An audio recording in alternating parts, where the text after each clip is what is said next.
Hello everyone, TPM here. Hope everyone has been having an excellent day so far.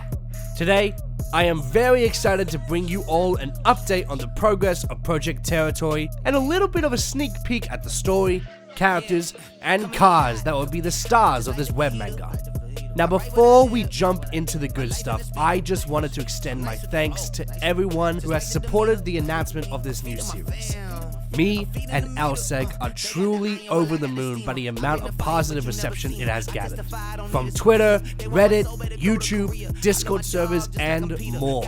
We couldn't be more happy with the result, and we truly thank each and every one of you backing us all the way. It truly means the world. Now then, let's get right into the story. The year is 2005. The city of Los Angeles, where illegal street racing has sent everyone into a mass panic. The California Highway Patrol and LAPD have teamed up to detain these street punks. The state wants them out, but the crews want to control the unoccupied territory. A battle between Technolite and Shining Metal has begun, but the risks are rising fast, and soon, no one will be able to outrun their fate.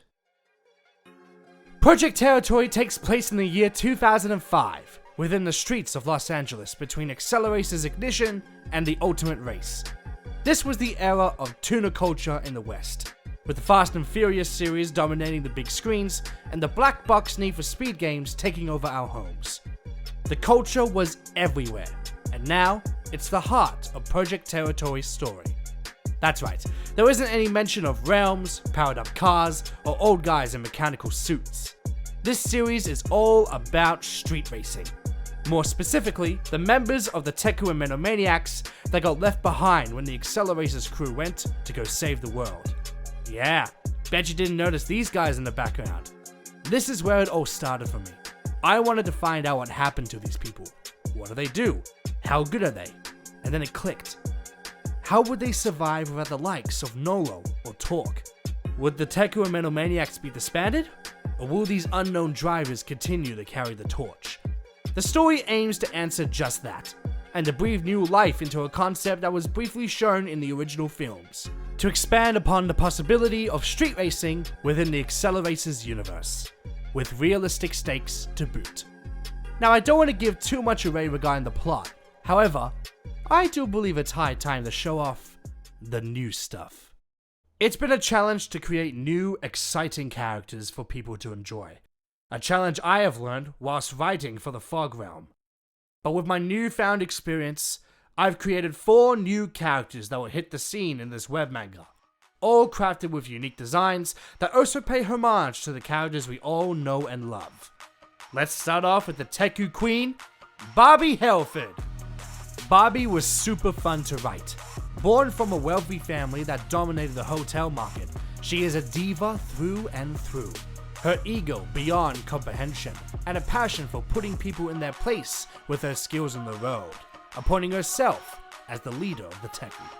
Her design was based on the Y2K trends, as well as the popular rich girl aesthetic, with the gold jewelry around her ears and neck. Her clothing and features also take inspiration from 2 members of the Teku, Nolo Passaro and Kama Ice.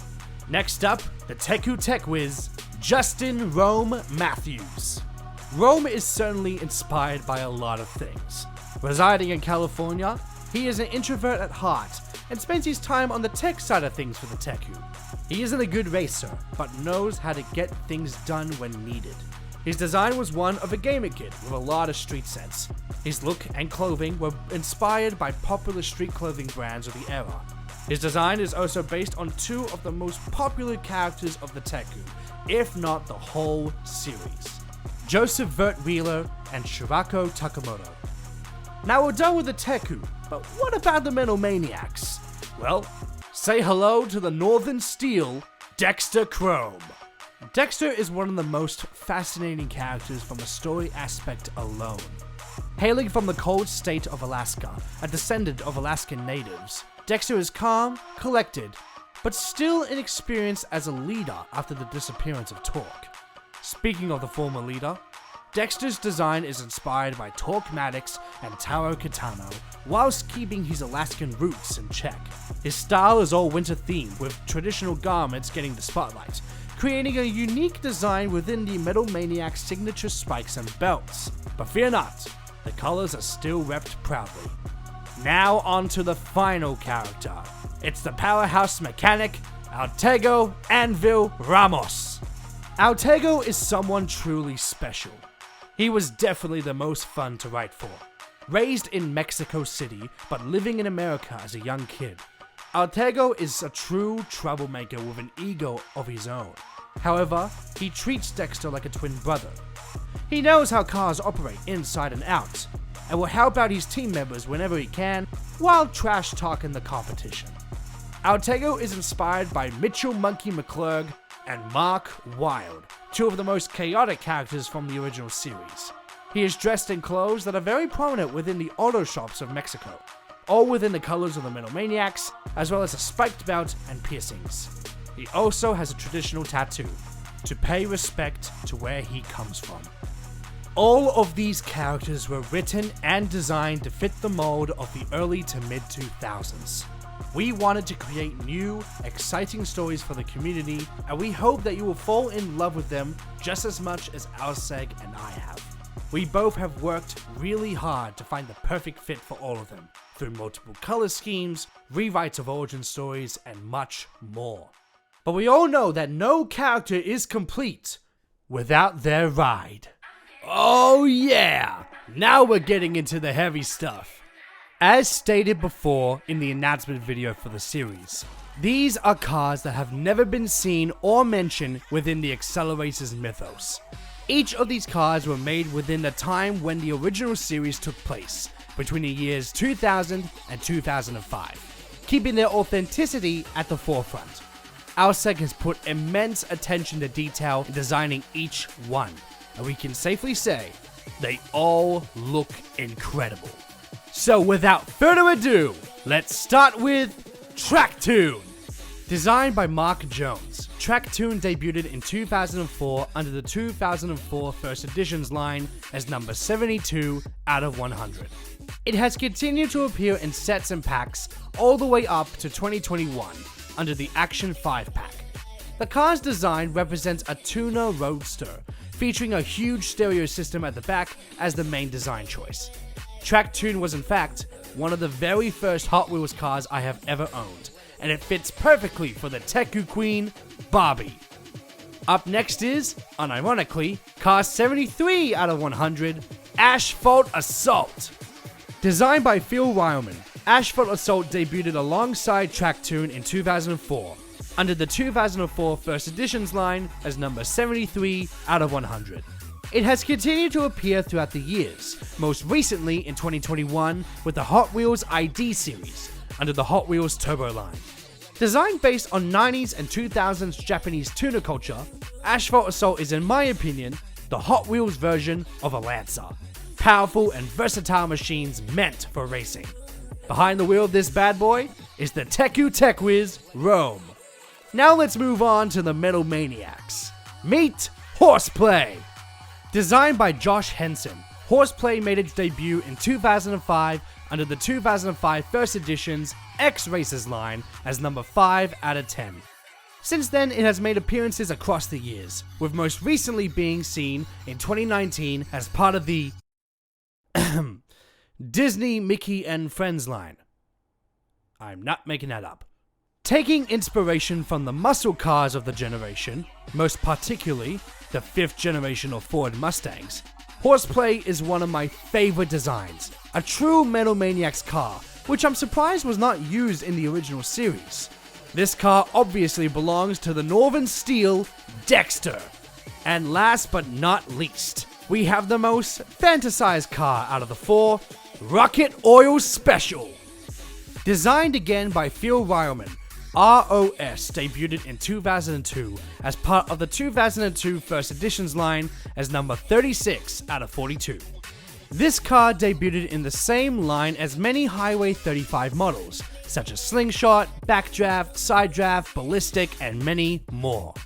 The car has continued to be in production throughout the decades, with its most recent appearance being a part of the Hot Wheels Art Cars mini collection line. ROS was originally designed heavily around the land speed record cars of the 1920s and 30s, and is definitely one of the more fantasy cars out of the lot. But it still has a realistic feel to it, and for a car that likes to show off its internals, it couldn't be a better fit for the powerhouse mechanic, Altego. These cars have been chosen to fit with both the driver and the team they represent, each with designs that are new, yet nostalgic to the many Tekku and Menomaniac cars within the original series. We hope it excites you all to see these cars in action. However, they won't be the only cars getting the feature treatment. For those unknown cars, you've just gotta have to read to find out. As for progress on the project itself, we have passed the halfway mark of issue 1's completion. It's definitely going at a good pace, considering it's a 2-person team. 1 person really, as I can't draw the Save a Life.